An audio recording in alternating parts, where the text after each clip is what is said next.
우리 기독교는 체계 종교라고 할 만큼 성경을 아주 중요시 여기고 그 성경이 하나님의 말씀인 것을 믿습니다.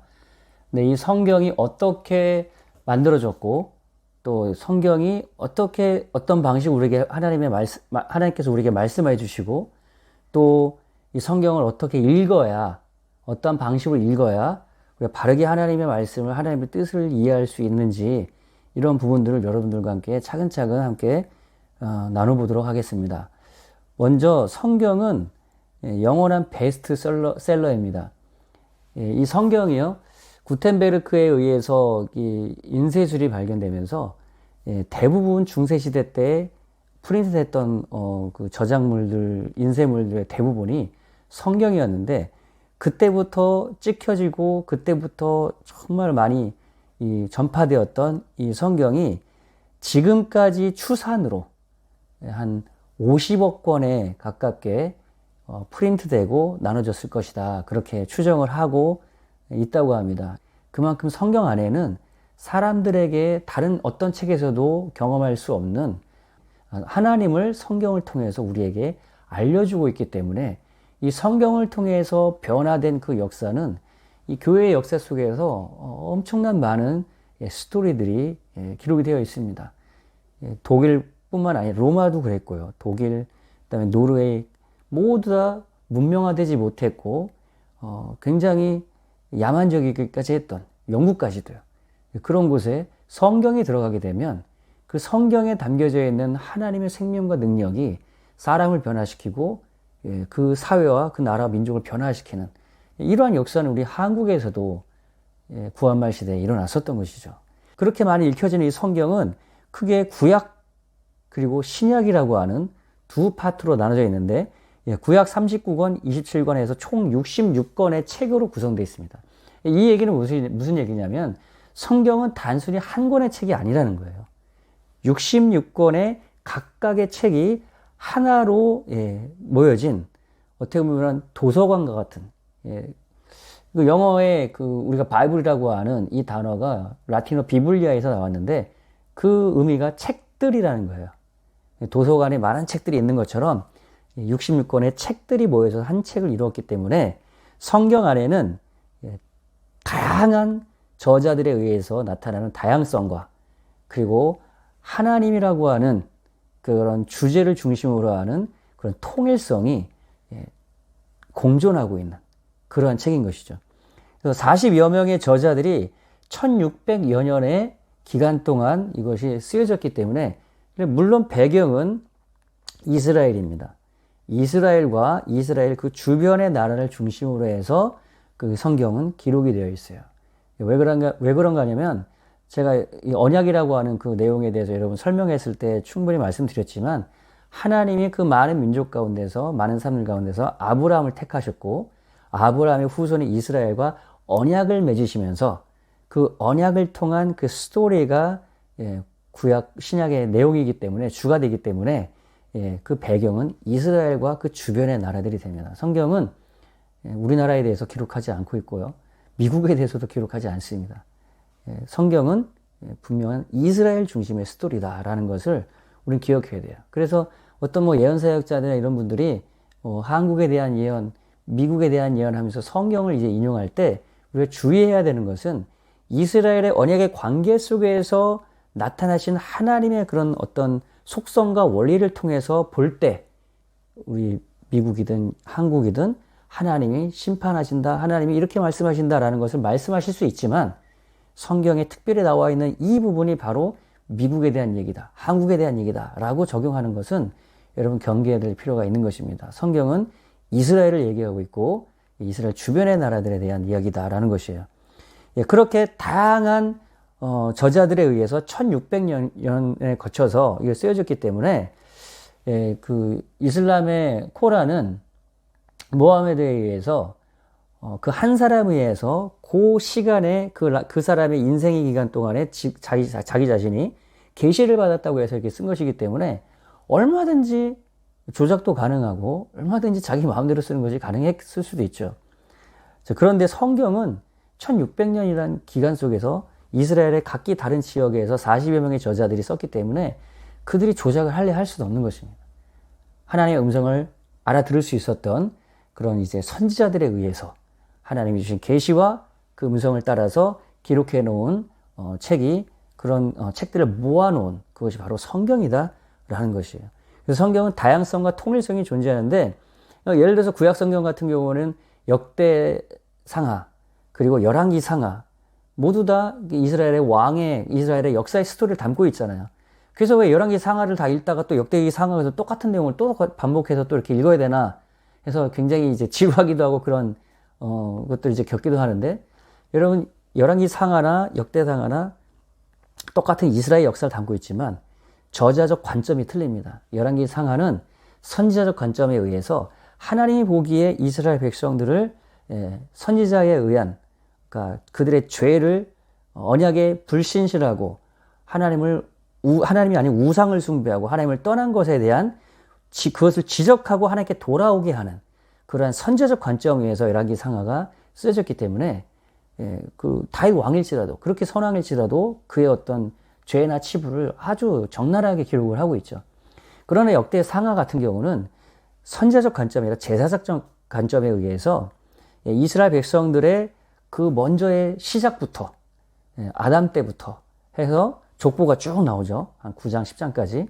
그리고 그 이스라엘 백성들이 멸망을 하고 돌아와야 될, 그러니까 바빌론에 의해서 멸망을 하고 그 포로에서 70년 동안 그 포로의 시간이 끝나고 돌아오게 될 때, 그때 이스라엘 백성들에게는 자신들의 뿌리와 정체성이 어디에 있느냐라고 하는 그런 그들의 민족의 정체성을 찾아야 될, 그 민족의 정체성을 알려줘야 될, 우리가 이렇게 아담 때부터 내려온, 그리고 아브라함에 의해서 약속된 언약의 백성이고, 우리가 이렇게 멸망했지만 하나님은 우리를 버리지 않고 이렇게 회복시켜 다시 이스라엘, 우리의 약속의 땅으로 돌아가는 그러한 하나님의 택한 백성이요, 하나님이 언약의 백성이다라고 하는 정체성을 알려줘야 될 필요가 있었기 때문에 역대상하의 저자는 이제 돌아가야 될 이스라엘 백성들에게 우리에게 있었던 선한 왕들의 역사, 우리의 찬란한 하나님의 그 영광의 역사, 이것을 중심으로 기록을 했기 때문에 똑같은 이스라엘 스토리지만 다윗의 뭐 그런 죄나 치부 같은 것은 거의 잘 기록하지 않고 선왕들을 중심으로 해서 이스라엘의 아름다운 역사를 기록해 놓았습니다. 그것이 그들의 그 상황에서 필요했기 때문에 저자에 의해서 그렇게 썼던 것이죠. 그래서 그런 관점으로 보게 되면 여러분 성경이 굉장히 다르게 보이게 됩니다. 그리고 이렇게 지루하거나 진부하지 않고, 그래서 이러한 하나님의 백성으로서의 정체성을 아는 것이 중요하구나. 그들은 70년 동안 잃어버린 그 고토의 자기 약속의 땅을 잃어버린 그러한 민족으로서 방황하는 그런 디아스포라의 삶을 살았던 그들에게 약속의 땅을 하나님께서 주셨고, 그들이 선민이라고 하는 그들의 언약의 백성의 정체성을 아는 것이 너무나 중요했다. 그런 부분들을 우리가 알 수 있죠. 복음서도 마찬가지입니다. 복음서를 4복음서로 이렇게 기록해 놓으셨죠. 똑같이 예수님에 대한 이야기지만, 기록이지만, 증언이지만 마태, 마가, 요한, 누가는 각기 다른 관점에서 그 예수 그리스도를 조명합니다. 마치 이 마우스를 이렇게 보는 것, 이렇게 보는 것, 이렇게 보는 것, 이렇게 보는 것, 같은 마우스지만 다른 것처럼, 그렇게 해서 이 마우스의 전체적인 그 모습을 보여줄 때 정확하게 우리가 알 수 있는 것처럼 예수님도 하나님의 아들이라는 관점, 그리고 종으로 오신 종의 관점, 인자로 오신 하나님의 아들로서의 관점, 사람의 아들로서의 관점, 하나님의 아들로서의 관점, 이런 관점을 통해서 네 가지의 이 저자적 관점을 통해 예수님을 종합적으로 이해할 수 있도록 우리에게 네 가지 복음서를 주신 것입니다. 그래서 성경을 이 사복음서를 하나로 통째로 이렇게 연결해서 나와 있는 그런 성경들이 있는데, 각각의 책에서 나타나는 그러한 이제 예수님에 대한 주제, 예수님에 대한 그런 특성들을 하나로 통일해 놓게 되면 편리하게 읽을 수는 있지만 그런 부분들을 우리가 잃어버리게 되죠. 그래서 누가 같은 경우는 자기 자신이 이방인이었기 때문에 이방인들을 위해서 예수 그리스도가 어떤 분인지를 증거했기 때문에 이방인인 우리들이 읽을 때 예수님의 그 족보부터 해가지고 쭉 이방인도 충분히 예수를 이해할 수 있도록 기록해 놓은 그런 아주 놀라운 은혜가 그곳에서 또 담겨져 있고, 마태 같은 경우는 유대적인 관점에서 썼기 때문에 유대인들에게 예수가 어떤 분인지를 설명하고, 물론 유대인만을 위한 책은 아닙니다. 그렇지만 유대인들이 예수가 진짜 우리가 기다리던 메시아였던 것을 명확히 알 수 있도록 그들의 왕으로 오신 예수님의 그런 모습들을 선명하게 기록해놔서, 예수님이 요한복음 기록에 의하면은 모든 그가 하신 일들을 다 기록하면은 이 모든 종이에 어떤 천지를 담을 만한 그런 일들을 다 기록해도 담을 수 없다, 이런 얘기를 했잖아요. 그 가운데서 꼭 그들의 필요한 예수님에 대한 부분들을 관점을 따라서 기록했다라는 부분에서 여러분들이 성경 사복음서를 읽을 때 또 유익이 되는 것이죠. 그래서 여러분, 성경이 기록된 목적을 보면요, 요한복음의 그 요한의 증언에 의하면 이 요한복음, 이 성경을 기록함은 너희로 예수께서 하나님의 아들 그리스도이심을 믿게 하려 하며, 또 너희로 믿고 그 이름을 힘입어 생명을 얻게 하려 함이라. 이 생명은 영원한 생명을 얘기하는 겁니다. 조에. 그러니까 이 요한복음 이 책을 기록하는 것은 그를 통해 예수 그리스도가 하나님의 아들 메시아이심을 알게 하기 위해서, 예수가 어떤 분인지 알게 하기 위해서 먼저 기록했어요. 그러니까 알게 되면 그를 믿게 되고 그 이름을 힘입어서 영원한 생명을 얻게 하려고 이 성경을 기록해 놓았던 것입니다. 요한복음뿐만 아니라 모든 성경이 다 그런 것이죠. 바울도 그렇게 기록을 합니다. 성경은 너로 하여금 그리스도 예수 안에 있는 믿음으로 말미암아 구원에 이르는 지혜가 있다는 것이에요. 여러분, 성경은 세상에서 돈 많이 버는 어떤 방법, 형통한 방법을 가르쳐 주지 않습니다. 성경은 영원한 생명을 얻는 예수 그리스도 안에 있는 그 믿음으로 말미암아 구원에 이르는 지혜가 성경에 담겨 있기 때문에 여러분, 이것은 영원한 것을 다루는 책이에요. 그래서 이 세상 어떤 책하고는 정말로 특별한 그런 책이라는 겁니다. 우리는 그래서 성경을 너무나 소중하게 여기고, 그리고 우리 자녀들 주변에 이 성도들이 하나님 말씀 성경을 알게 하는 일에, 그래서 성경 안에 있는 예수 그리스도 아는 그 믿음 안에서 구원에 이르는 지혜를 알려주는데, 우리는 최고의 가치를 가지고 성경을 가르치고 배우는 일을 해야 되는 것입니다. 제가 그 일을 지금 하고 있는 것도 여기에 제 인생에, 전 젊었을 때 이것에 제 인생을 걸었거든요. 그 이유가 이것이 세상에 어떤 것보다 가치 있다고 저는 생각했기 때문에 그렇게 했던 것이거든요. 모든 성경 66권의 한 부분, 창세기만도 아니고 복음서뿐만 아니고 모든 성경이 하나님의 감동으로 된 것이에요. 여기서 물론 바울이 얘기하는 모든 성경은 구약 성경을 얘기합니다. 이 시대에 바울이 이 디모데 후서를 썼을 때는 아직 신약 성경이 다 완성되지 않은 상황이었어요. 모아지지 않은 상황이었어요. 근데 구약 성경, 그거 모든 39권의 구약 성경, 오늘날은 이것이 신약 성경 다 포함되어 있으니까요. 그 모든 성경들이 하나님의 감동에 의해서 기록됐다는 것이에요. 그리고 교훈과 책망과 바르게 함과 의로 교육하기에 유익하니 이는 하나님의 사람으로 온전케 하며, 성경 66권은 하나님의 사람으로 온전히 회복시키는 그러한 능력이 하나님 말씀 안에 있다는 것입니다. 그래서 깨어지고, 죄로 인해서 깨어지고, 그리고 인격적으로 무너지고 부서져 있고 무너져 있는 그러한 삶의 사람들을 온전히 회복시켜서 하나님의 형상과 모양대로 그 사람들을 회복시키는, 온전케 하는 그러한 일을 성경으로 할 수 있다는 것이에요. 성경 66권이면 충분한 것입니다. 다른 어떤 책을, 물론 성경을 더 이해하기 위해서 많은 다양한 책들을 참조하고 저도 많은 책들을 읽고 많은 것들을 보고 들었습니다. 그것이 목적이 무엇이냐? 성경을 온전하게 이해하기 위해서 그것이 필요하다는 것이죠. 모든 선한 일을 행하기에 온전합니다. 하나님의 말씀대로 되어지는 것이 선한 것입니다. 빛이 있으라 하며 빛이 있었고 보시기에 좋았더라 할 때 그 좋았더라가 선하다라는 것이에요. It is good, good 하는 것은 보기에 그냥 우리가 일반적으로 좋다라는 어떤 그런 의미가 아니라 하나님의 말씀대로 되어지는 것이 하나님 보시기에는 선한 것입니다. 그것이 하나님 말씀대로 행하기에 온전하게 사람들을 세워주는 그것이 성경으로 충분하다라는 것이에요. 또 한 가지는 하나님 말씀은 우리에게 또한 경계로 기록해 주셨어요. 하나님 말씀은 우리를 치유하고 회복시키고 우리를 구원하고, 하나님 우리를 구원하시고 치유하고 회복시키는 그러한 은혜가 하나님 말씀 안에 있을 뿐만 아니라 경계로 우리에게 기록해서 그 구원의 은혜에서 떨어지지 않도록 우리에게 기록해 주셨습니다. 사도 바울이 얘기했던 고린도전서 10장의 이 내용은 우리에게 말세를 만나 우리에게 경계로 기록해놨던 이 내용, 우리에게 거울로 기록했다는 이 내용은 이스라엘 백성들이 광야의 여정을 기록하고 있는 내용이에요. 이스라엘 백성들이 애굽에서 구원을 얻었습니다. 하나님의 기적을 보았습니다. 하늘에서 만나 매출하기로 먹이신 하나님의 기적을 보았습니다. 그럼에도 불구하고 그들은 하나님의 은혜를 잊어버리고 우상 숭배와 불순종 속에서 결국에는 멸망하고 말았습니다. 마찬가지로 새 언약의 백성인 우리 교회도 예수 그리스도의 피로 놀라운 그 은혜를 경험하고 구원에 이르렀지만, 그렇지만 불순종과 우상 숭배로 하나님을 그 은혜를 만홀히 여기고 떠나면 이스라엘 백성들과 같이 망할 수 있다는 것을 경계로 기록해 놨다는 것이에요. 성경의 주제는 예수 그리스도입니다. 성경은 예수를 말하고 있어요.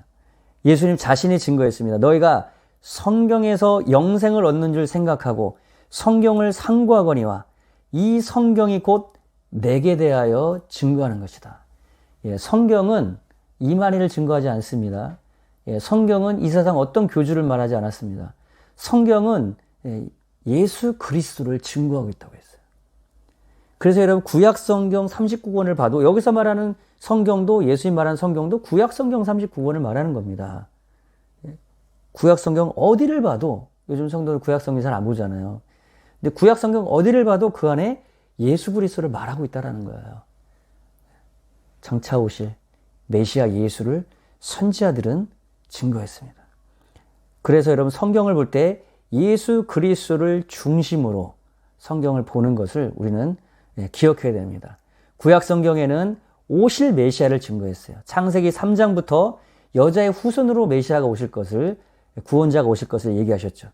그리고 창세기 49장에서는 유다 지파로 그 메시아가 오실 것을 얘기했어요. 이사야서 9장에서는 그가 다윗의 후손으로 이새의 뿌리에서 나온다라는 것을 얘기했고요. 이사야 53장에서는 고난받는 종이 될 것이다라는 것을 예언했습니다.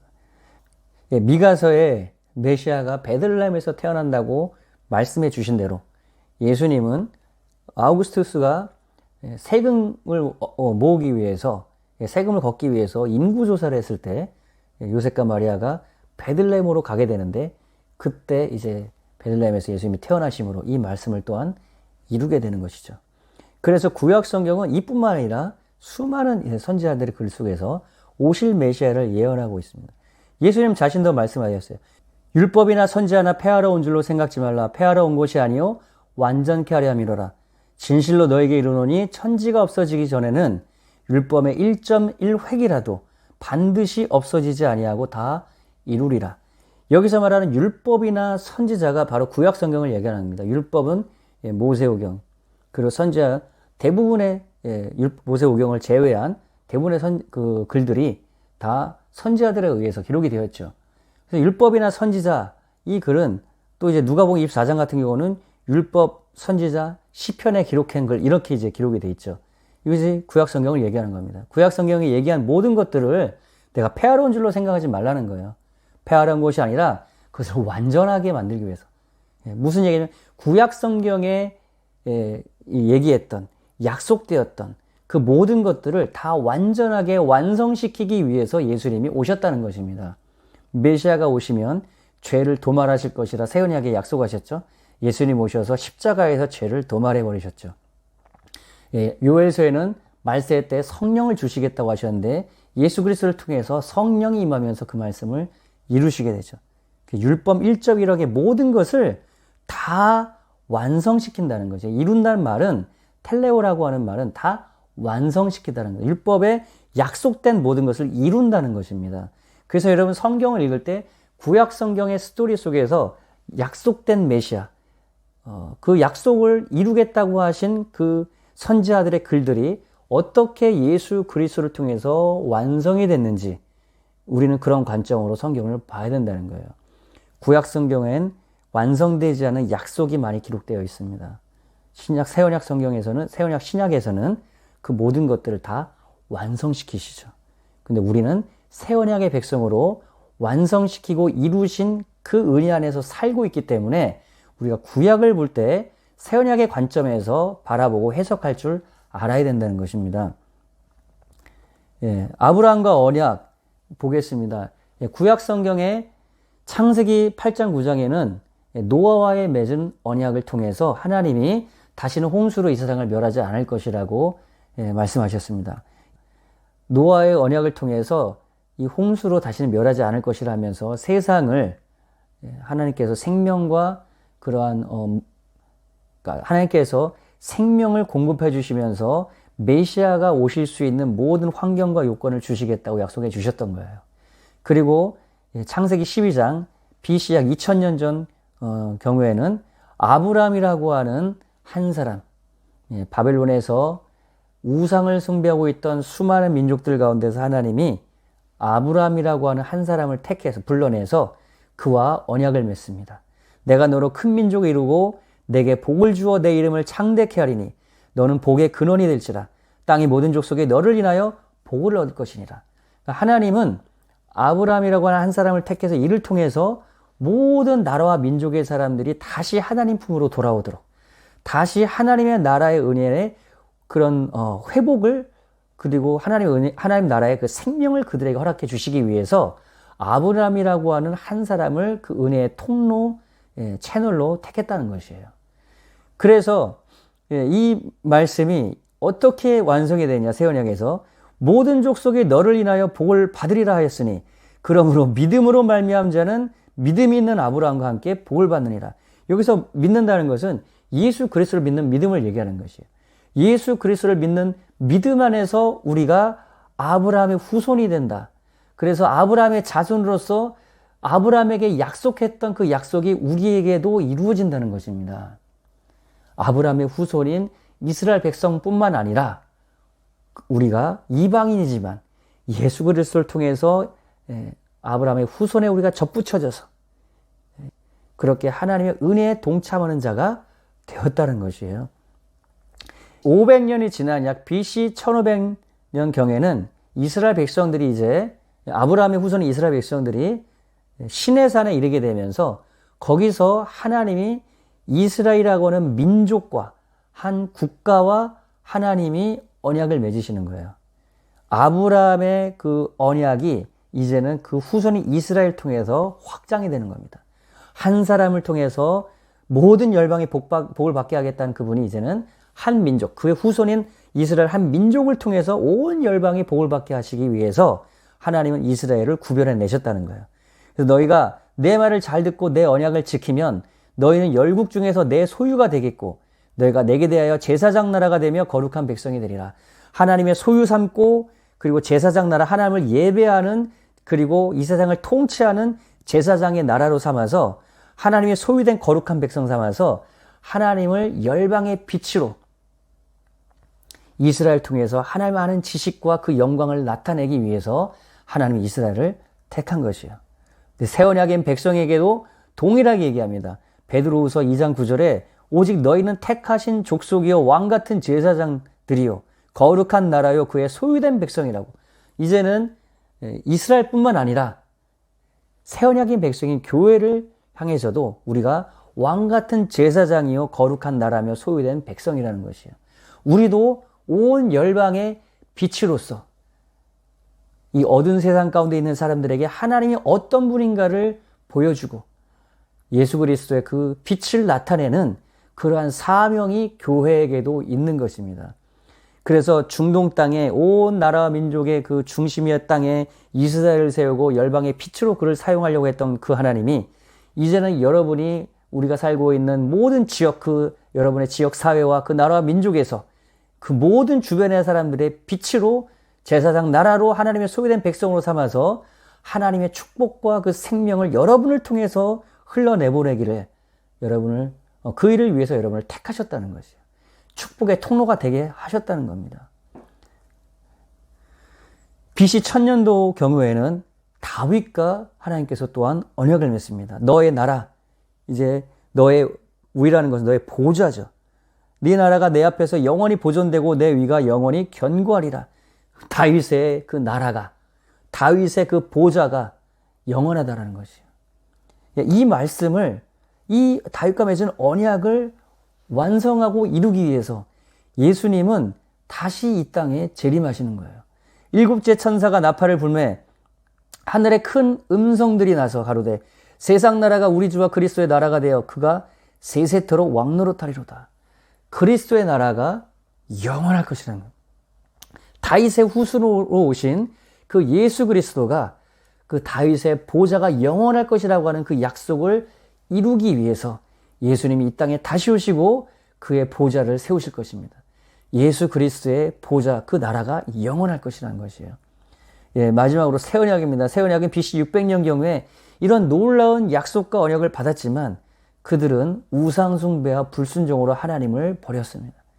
그들은 북이스라엘은 아수르에 의해서, 남유다는 바벨론에 의해서 멸망하고 그 언약이 완전히 끝난 것처럼 그렇게 되었을 그런 상황에서 하나님은 새로운 언약을 맺겠다고 약속을 하셨다는 거예요. 내 법을 저희 생각에 두고 작은 자로부터 큰 자까지 다 나를 알 수 있도록 하나님의 법을 돌판에 새겨주셨었던 그 하나님이 이제는 그 하나님을 우리 마음속에 새겨주시겠다는 것이에요. 그래서 우리가 마음으로 그분을 알고 마음으로 그분을 섬길 수 있도록 해주시겠다는 겁니다. 그리고 작은 자로부터 큰 자까지 다 나를 알미니라. 예, 구약 성경에는 선자들만 하나님을 알았어요. 이스라엘 백성들은 광야에서 모세만 하나님을 제대로 알았습니다. 그러나 지금은 작은 자나 큰 자나 남자나 여자나 할 것 없이 모든 성령이 임하는 모든 사람들이 직접 우리 안에서 하나님을 알 수 있도록 해주셨다는 것이에요. 그래서 옛 언약보다 새 언약이 더 뛰어난 거예요. 더 놀라운 법이라는 것입니다. 그리고 내가 그들의 죄악을 사하고 다시는 그 죄악을 기억지 아니하리라. 이스라엘 백성들은 1년에 한 번씩 꼭 대속죄를 통해서 죄를 기억하고 죄를 자백하고 그 죄를 속죄하는 그 일들을 했어야 됩니다. 그러나 예수님은 영단번에 제사를 우리를 위해 드려주셔서 영단번에 제물이 우리를 위해 되어주셔서 다시는 죄 사함을 받기 위한 제사가 필요 없도록 우리 주님이 이 약속을 완전히 이루어 주셨다는 것이에요. 그래서 하나님은 예수 그리스도의 그 보혈로 회개하고 속죄받은 사람들의 그 회개한 그 죄는 하나님은 기억지도 않는다는 거예요. 여러분 이 약속을 믿으시기를 바랍니다. 내가 예수의 보혈을 의지해서 죄를 회개했는데 그러면 요한일서 1장 말씀하신 대로 저는 미쁘시고 신실하시고 의로우셔서 우리의 죄를 사해 주시겠다고 씻어 주시겠다고 약속해 주셨는데 다시는 죄를 기억지 않는다고 약속해 주셨는데 다시 그 정죄감과 참소가 들어오거든 여러분 그것은 하나님의 책망이 아닙니다. 사단의 참소와 정죄예요. 약속을 선포하십시오. 하나님은 예수의 보혈로 속죄받은 사람의 죄악을 다시는 기억지 않는다고 말씀하셨느니라 하고 선포하셔야 사단이 다시는 미혹하지 않습니다.